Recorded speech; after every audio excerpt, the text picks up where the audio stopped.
Ch.54, in the Cannibal Lair, Ghost King faces heavenly officials.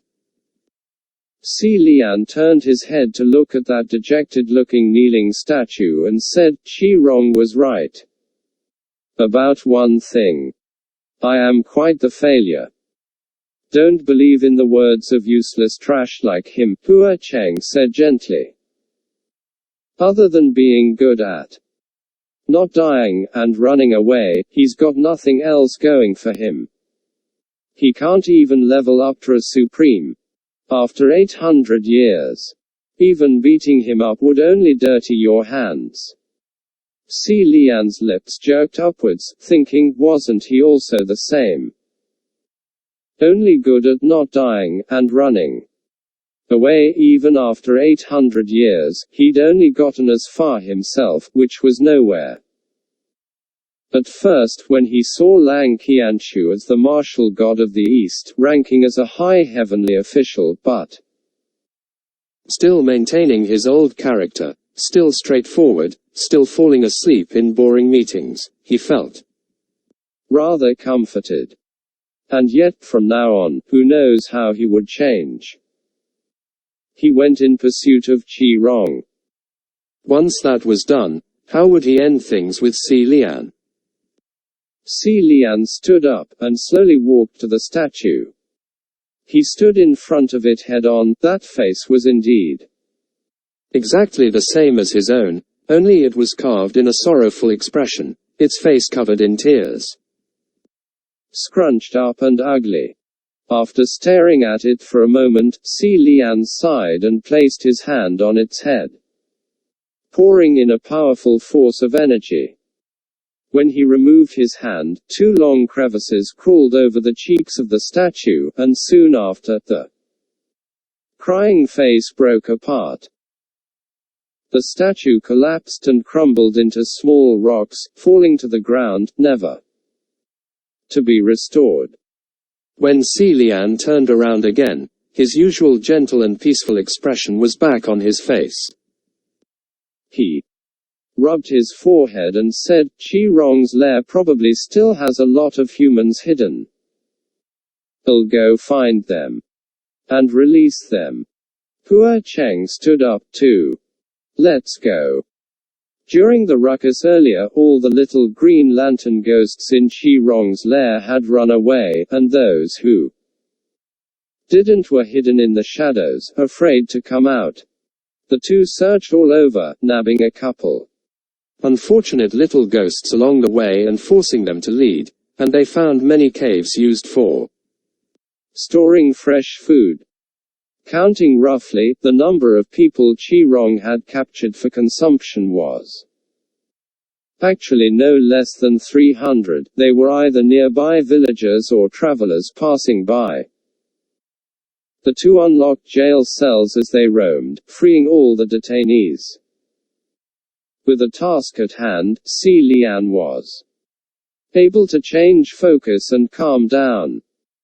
Now that they were free, he also had the time to chat with Hua Cheng. He pondered at his words, but asked anyway, by the way, San Lang, I wanted to ask you about something. What is it? Hua Cheng asked.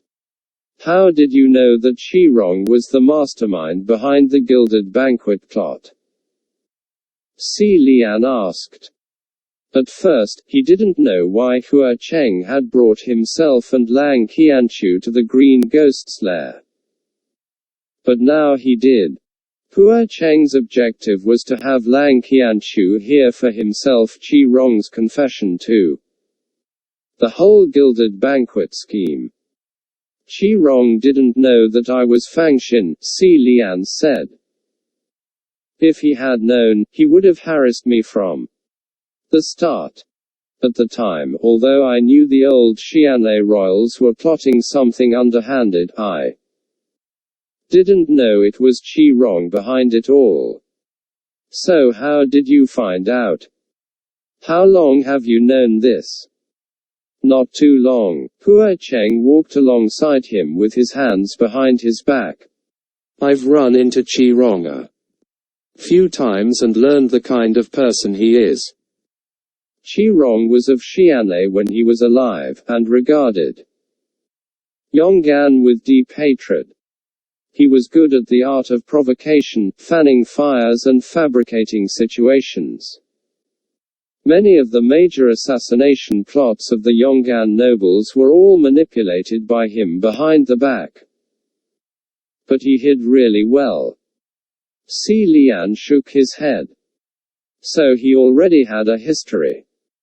Good thing he's good at hiding, if the heavens found out he had a hand in all those mortal conflicts, they would not show him any mercy. Spilling blood at the gilded banquet was very much his style, Hua Cheng said. So I had always believed the mastermind was him, and the Guoxi Fangxin was his lackey.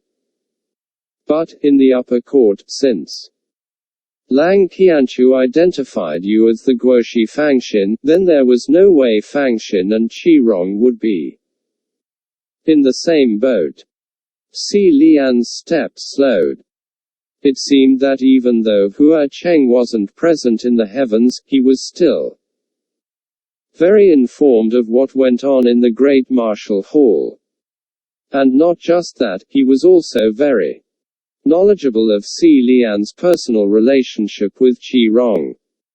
Hua Cheng continued, nevertheless, I still lean towards Qi Rong as the mastermind, or at least the one who started the whole thing. The remnant citizens of Xianlei, after Lang Qianchu's father had ascended the throne, had received many improvements to their lives, and no longer thought of avenging their fallen kingdom. The only ones who couldn't let go would be the royal family of Xianlei. At the time, the only remaining descendant was Prince Anla. If Qi Rong wanted to instigate anyone into starting anything, it would have been him.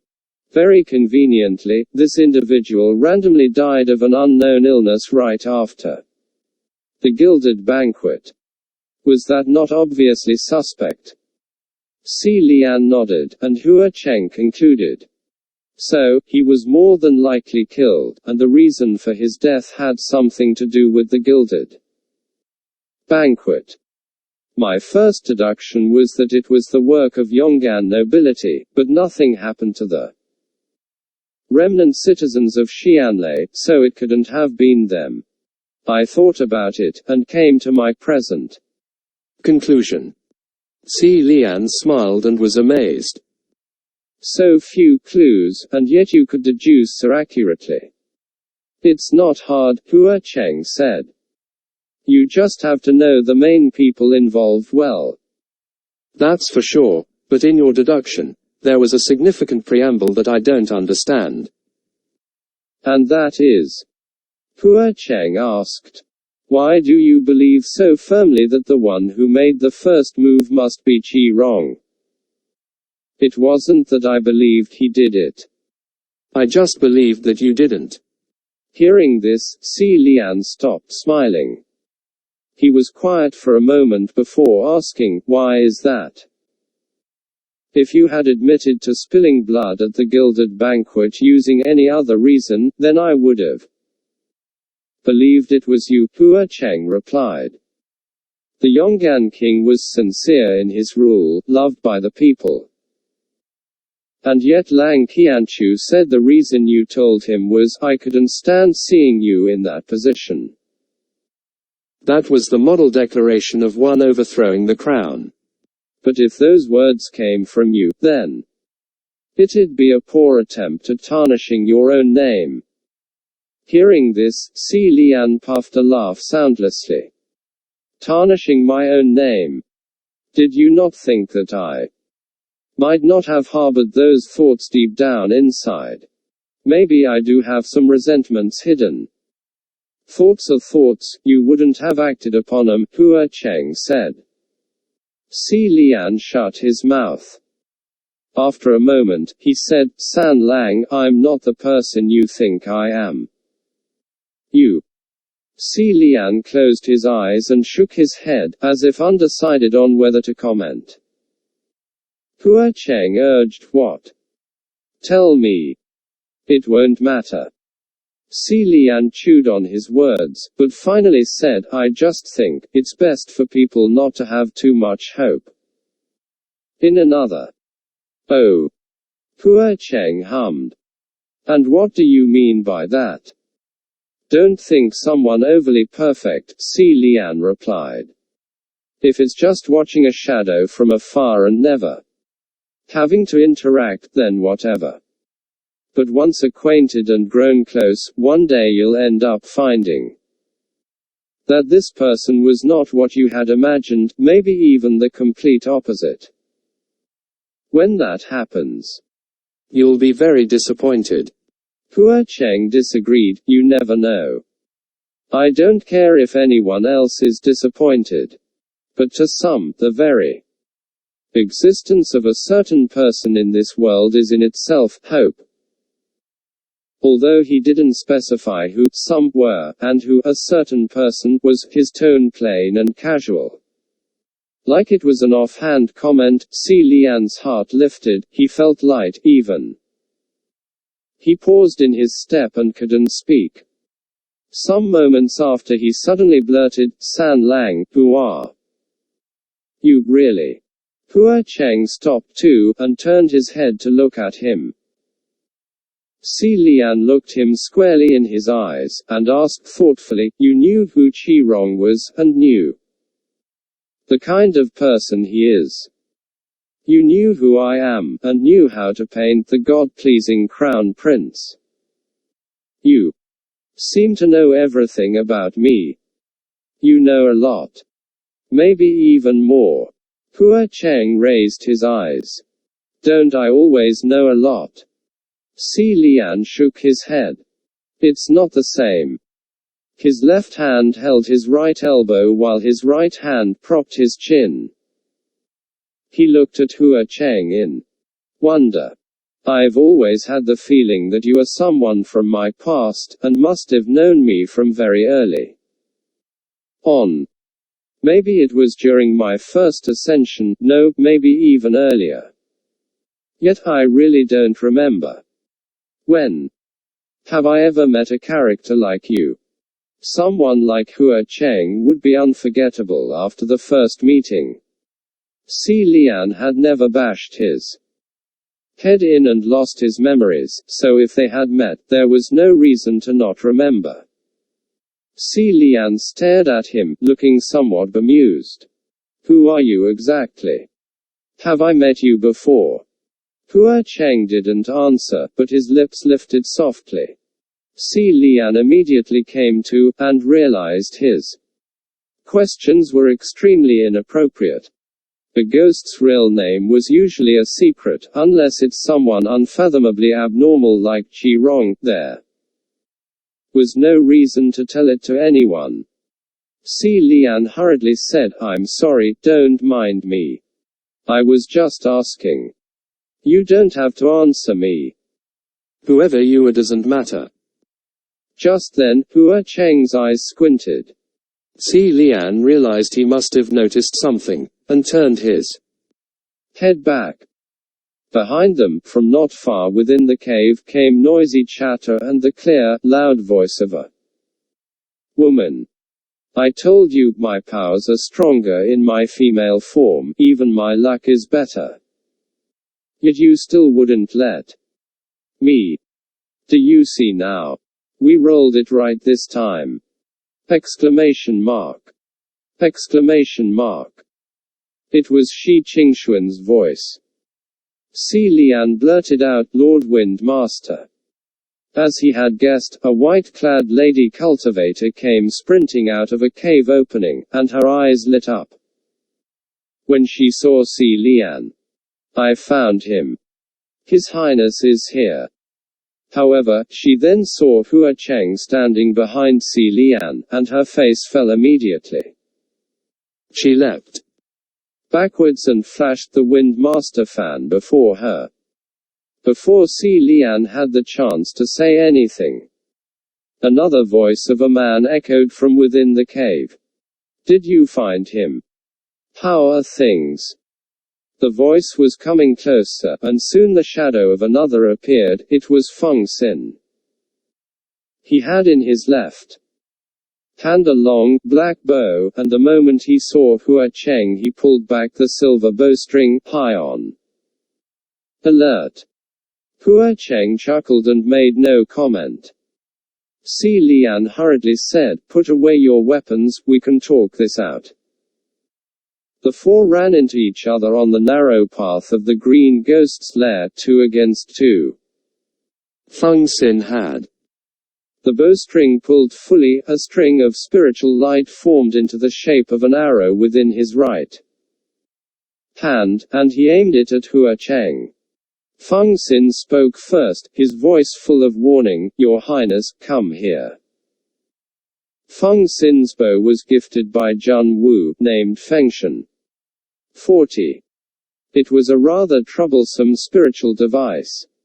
Si Lian was afraid he'd shoot for real, and rushed to stand in front of Hua Cheng, shielding him. But unexpectedly, Hua Cheng grabbed him from behind, and pulled him right back. That pull startled the other two. Shi Qingxuan immediately raised his hand. Hua Cheng. Crimson Rain Sword Flower. Don't do anything rash. The burning of your paradise manor was an accident. If you're displeased, we can talk. The heavens can pay you back. His Majesty the Martial Emperor isn't that short on cash. Let go of His Highness, and let's talk. 40 Fengshan translates to God of Wind. Next chapter. Ch.55, in the Cannibal Lair, Ghost King faces heavenly officials too. Si Lian didn't know whether to laugh or cry, but was still immensely grateful. Lord Wind Master, you're mistaken. It actually. He wanted to explain that Hua Cheng didn't come looking for payback because of Paradise Manor, but Shi Qingxuan was throwing him guileful looks, as if telling him to not speak a word. Hua Cheng didn't argue either, and raised his voice to speak. I haven't even counted the whole incident with Jun Wu setting up a spy under my nose, so there's nothing to talk about. Si Lian finally understood. Shi Qingxuan could already see that Hua Cheng had no bad intentions, and all this was but an act, using Hua Cheng's kidnapping him as him seeking revenge, so the heavens wouldn't talk and say instead that it was Si Lian who had run away. Hua Cheng had understood Shi Qingxuan's intent too, and cooperated. However, Si Lian didn't want to go this route. All right, stop acting. He only came to the heavens to save me. San Lang had good intentions, so why hide it? No more acting, Shi Qingxuan replied. I already sent those 2 exchanges to the communication array. You don't understand, no matter how good the intention, after being passed around, words will always end up becoming negative, so they might as well be negative from the start. You get it, Hua Cheng commented. Of course. Otherwise how could I, the Lord Wind Master, be so popular in the heavens? Shi Qingxuan preened. General Nan Yang, lower your bow. However, Feng Xin still had the bow pulled at almost full strength, holding his breath and not saying a word. Shi Qingxuan smacked him. Put it down, can't you see they're close? Nothing bad's gonna happen.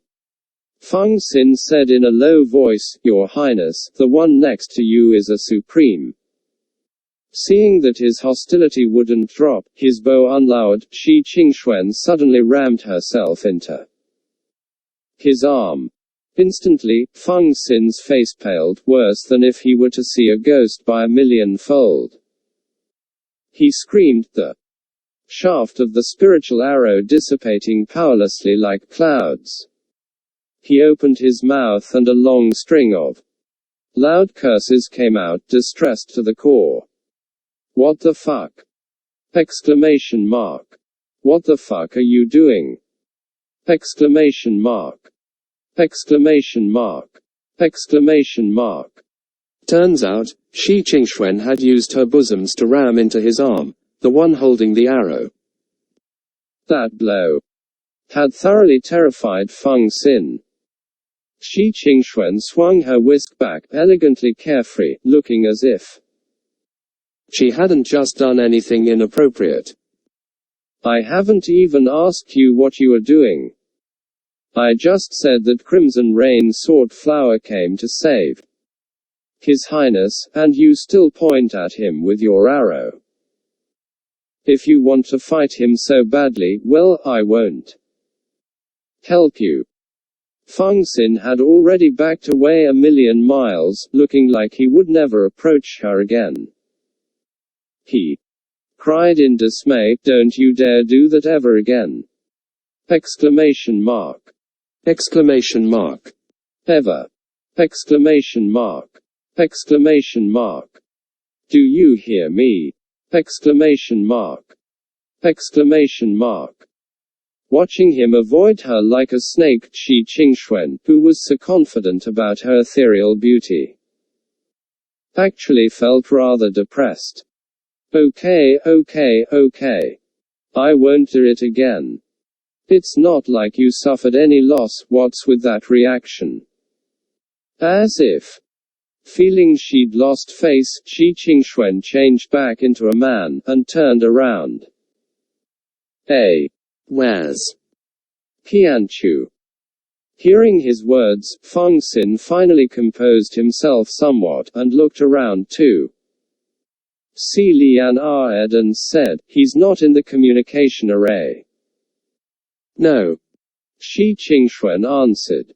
After he rolled the dice and left, "We haven't heard a single peep." I asked him multiple times what the correct roll was, but he never responded. Before, when I talked to Qianchu, he'd always respond really fast, not just to me, but to all other officials regardless of ranking. So weird. Si Lian huffed a sigh.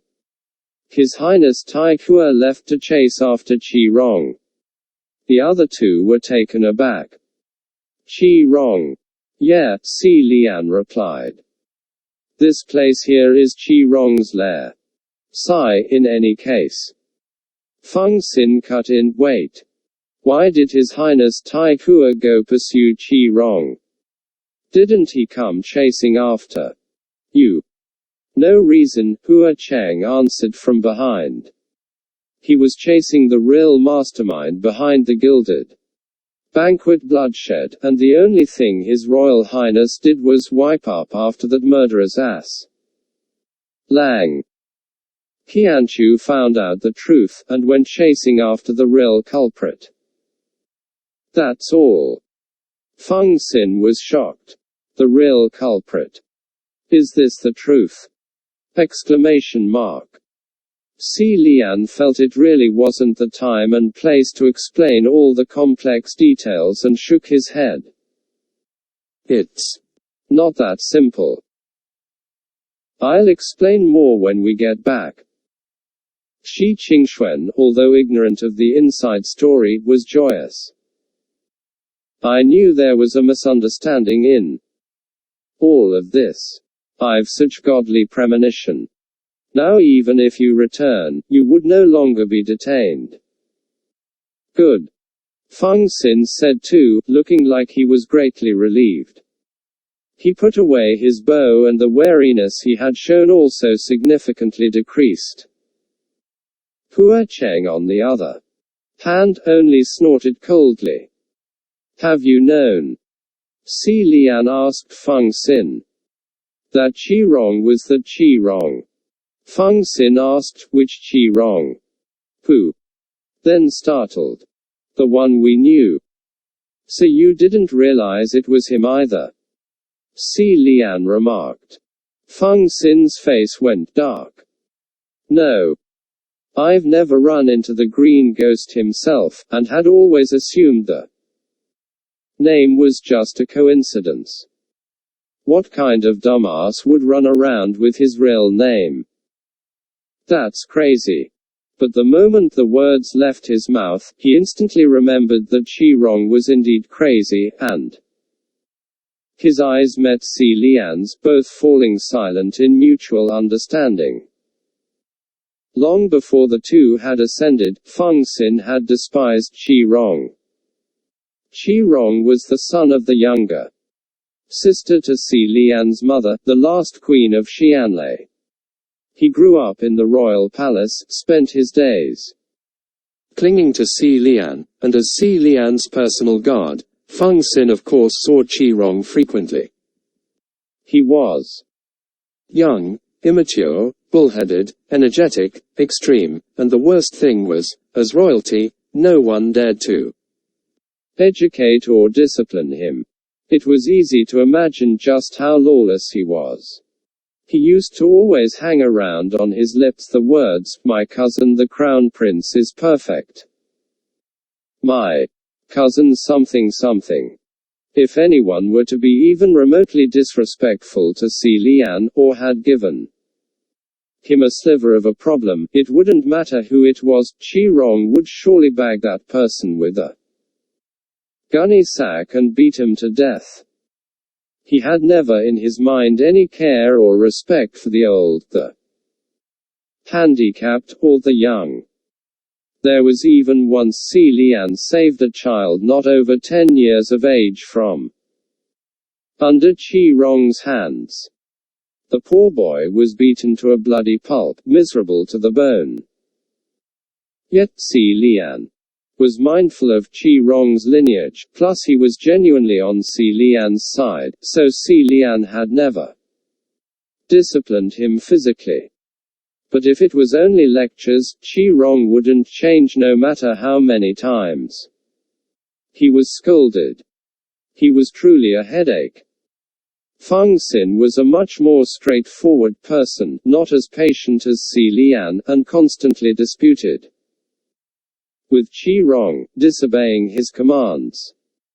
And so, Qirong also despised him, and would always come up with new ways to get him in trouble, forcing him to run unreasonable errands. Moreover, after Si Lian had ascended, Qirong became even more preposterous, such as, if anyone were to spit before the palace of the crown prince, he would try and force burning hot coal down their throat.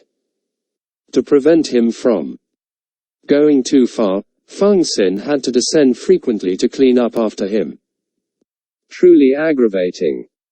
He'd always tell Si Lian, "Qirong's crazy, and he's gonna incite chaos one day." If it was really him, then it's no surprise that he'd done it, Feng Xin said. Shi Qingxuan was curious. "What do you all know the green ghost?" Si Lian nodded. "He's my little cousin." Shi Qingxuan was shocked, and crossed his arms. "Well, ain't that something else?" "He is quite something else," Si Lian agreed. "I'm not talking about him," Shi Qingxuan said. "I'm talking about you. Your Highness, look at you. The martial gods of the southeast and southwest are both your old buddies. The martial god of the east is your disciple, that night-touring Green Lantern is your little cousin, the Crimson Rain Sword Flower is your sworn brother, and I, Lord Windmaster, am your friend. Ain't that something?" Si Lian smiled, thinking the Windmaster certainly had a breezy character befitting of his title. The moment the wind blew, all the gloomy clouds dispersed. However, when Hua Cheng and Feng Xin heard, "The Crimson Rain Swordflower is your sworn brother," both showed a disagreeing expression. Hua Cheng raised his brows, and Feng Xin knitted his. After a moment, Feng Xin turned to Si Lian. If there's nothing else, you best hurry back to the heavenly court. Many of the heavenly officials still have no idea what happened in that ruckus, and are still waiting above. Jun Wu should be informed by now. You need to report back and give them a proper account. Hearing his words, Hua Cheng laughed out loud. What are you laughing at? Feng Xin demanded. And here I was wondering at how straightforward you are, but turns out you like to beat around the bush. Too, Hua Cheng said. You just don't want His Highness to associate with the likes of demons and ghosts. Like me, why not just say so openly? Think it's not your place. Si Lian cleared his throat softly. San Lang. As long as you're aware that he shouldn't be associating with the likes of demons and ghosts, Feng Xin said coldly. Hua Cheng made no indication of agreeing or disagreeing with that sentiment, and Si Lian intercepted, responding to Feng Xin quietly. I will report in and give a proper account, but right now there are more important things at hand. Qi Rong had hidden in his lair over 300 humans for feeding. Thanks to San Lang's help, they were all saved. There's currently a number of little ghosts left that need to be taken care of. I will return to the heavens as soon as that's done. It won't be good to take too long. Let me deal with this, Feng Xin said. Hua Cheng nodded. By heaven's efficiency, you'll probably finish this by next month. You say that as if you can handle this in a second, Feng Xin said. The two glared at each other. Shi Qingxuan asked Si Lian with his eyes, did something happen between the two of them? But Si Lian only shook his head. He was about to change the subject when Hua Cheng took out an umbrella from who knows where. The umbrella was crimson red like maple leaves, vivid like fire. Hua Cheng raised it with one hand and covered himself and Si Lian, reflecting a blushing red on their faces. This must be the same umbrella that Hua Cheng used to shield them through the hanging corpse forest at Mount Yujun. However, it wasn't raining at the moment, so Si Lian was curious. San Lang, why did you open an umbrella? Hua Cheng looked at him, and shifted the umbrella more to Si Lian's side, smiling. Just wait. The sky's about to change. Just as he finished his sentence, it suddenly poured from the sky. The rain thundered down, flecking and flacking. It came so suddenly, Si Lian was startled. However, he was properly covered under Hua Cheng's umbrella, and not a single drop hit him. Feng Xin, though, who was standing on the other side, had not prepared at all. He was drenched from head to toe by this rain. And the worst thing was, this rain was the color of blood. By the looks of it, Feng Xin was now covered in blood and dripping, only his wide, bulging eyes were white, the rest of him red. Shi Qingxuan was conveniently standing in the interior of another cave, so he wasn't affected, but his eyes were also wide with shock, even forgetting to wave his whisk. That pouring rain came suddenly, left suddenly, and soon enough, everything was quiet once more. It took Feng Xin some time to recover. He wiped at his face, but it was still smeared with red, his attempt useless. Wah! Si Lian was agape.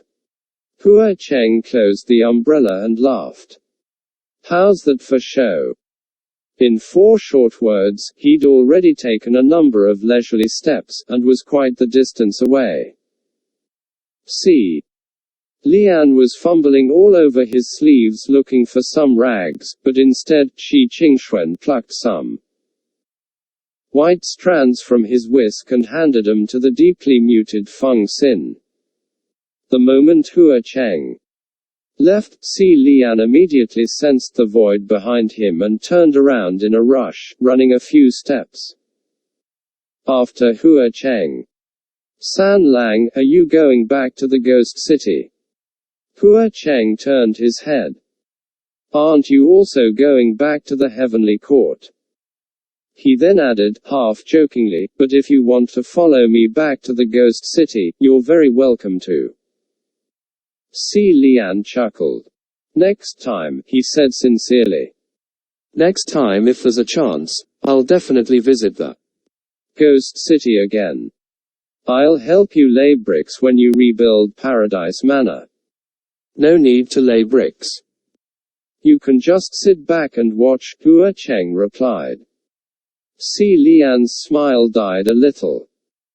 The thing with Qianchu, no matter how it went down, I should still thank you. He paused and continued, I don't know what the right thing is to do either, so maybe this wasn't a bad thing. You think too much, Hua Cheng said lightly. Si Lian was slightly taken aback and inclined his head. Just keep doing what you want to do, Hua Cheng said. After that, he turned around and waved his hand. Soon after, that crimson silhouette gradually, from within the mountains and under the moonlight, disappeared completely from Si Lian's sight.